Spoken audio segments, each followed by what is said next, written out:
La Grèce n'est donc toujours pas parvenue à un accord avec ses créanciers pour renégocier sa dette.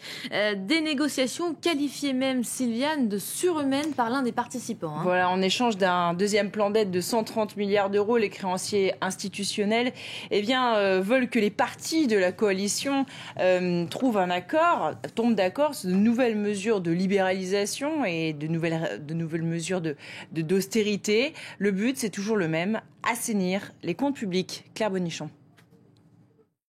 5 heures de réunion dimanche et toujours aucun accord entre le gouvernement grec et la Troïka, ses créanciers publics, FMI et Union européenne.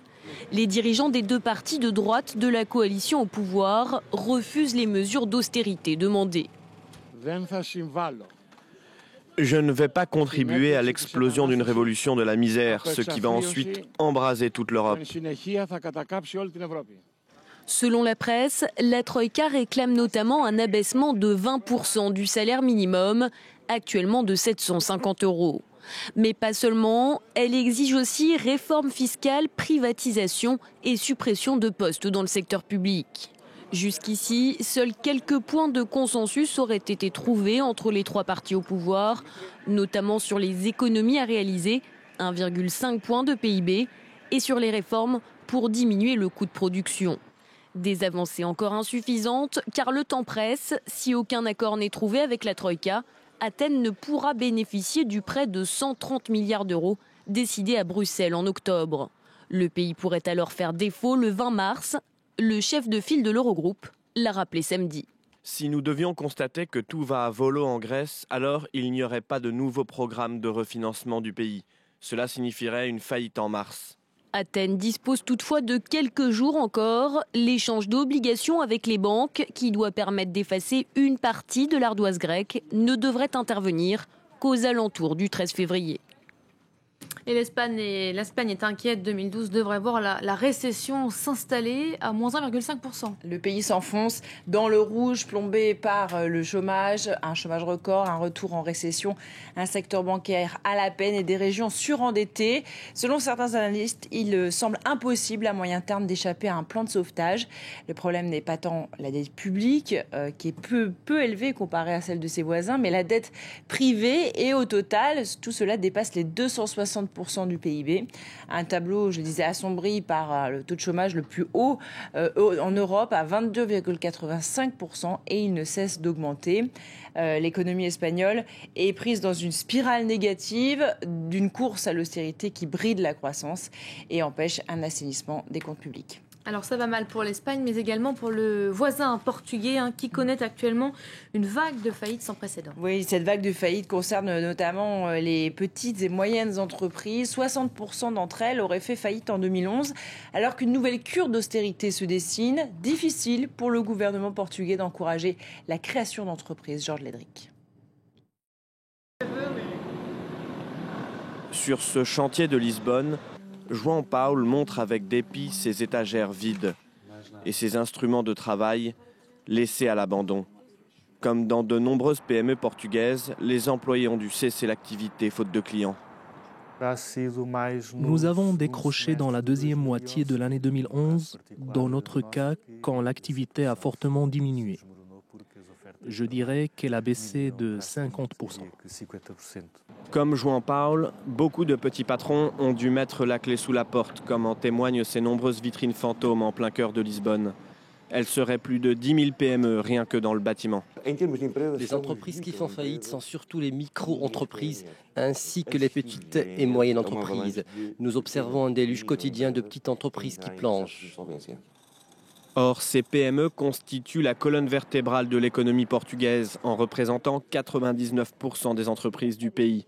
Sans le matelas financier dont disposent les grandes entreprises, elles se retrouvent vite à bout de souffle quand les défauts se multiplient autour d'elles.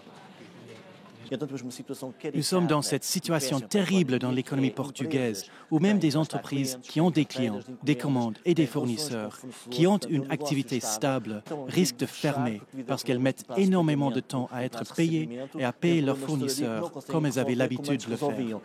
Même l'État est un mauvais payeur et les collectivités locales doivent aujourd'hui plus de 900 millions d'euros dans le seul secteur du bâtiment. Pour survivre, Ces PME n'ont pas d'autre choix que retarder encore et encore leur paiement. Un cercle vicieux qui met chaque jour de nouvelles entreprises sur la paille. Mitsubishi Motors veut arrêter toute production en Europe et ce d'ici 2013. C'est en tout cas ce que croit savoir le quotidien économique japonais Nikkei. L'entreprise prévoit de fermer son usine de Born aux Pays-Bas qui emploie 1500 personnes et qui est gérée par sa filiale Nedcar. Mais l'usine de Born reste donc en dessous de ses capacités théoriques et Mitsubishi pourrait donc entrer en discussion avec le gouvernement néerlandais. Et si cette information est confirmée, Mitsubishi Motors serait le premier des grands constructeurs japonais à quitter le vieux continent et pourrait se mettre à renforcer sa production en Thaïlande. Ça va plutôt bien en revanche, toujours pour Facebook, le groupe qui va commencer à faire de la pub sur les téléphones mobiles. Et ce, avant son introduction en bourse de 5 milliards de dollars. C'est une information du Financial Times ce matin. Le réseau social veut trouver de nouvelles sources de revenus avant le mois de mars. Ces publicités seront sous forme de posts sponsorisés visibles dans le fil d'actualité des membres du réseau social. Et puis par ailleurs, le Trésor américain peut dire merci au projet d'introduction en bourse de Facebook. L'arrivée du réseau social sur les marchés pourrait faire de Mark Zuckerberg, le jeune patron de Facebook, le contribuable le plus taxé de l'histoire des États-Unis.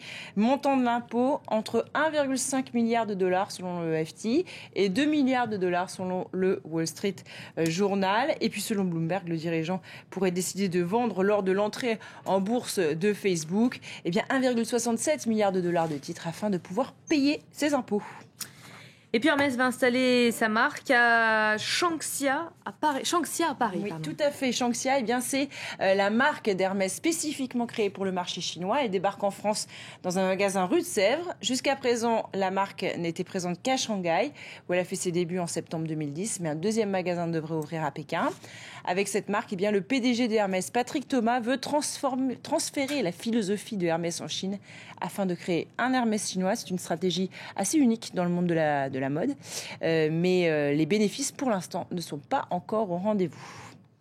Rapidement les marchés, Sylviane. Écoutez, c'est du rouge aujourd'hui sur les marchés européens suite à ces craintes sur la Grèce évidemment. Et puis vous allez le voir, c'était plutôt stable en Asie aujourd'hui, à part pour le Hang Seng qui est repassé dans le rouge aujourd'hui. Merci beaucoup Sylviane, c'est la fin du journal de l'économie, la fin également de cette demi-heure d'information. Vous restez avec nous, vous retrouvez dans un instant Pauline Simonet pour un tout nouveau journal.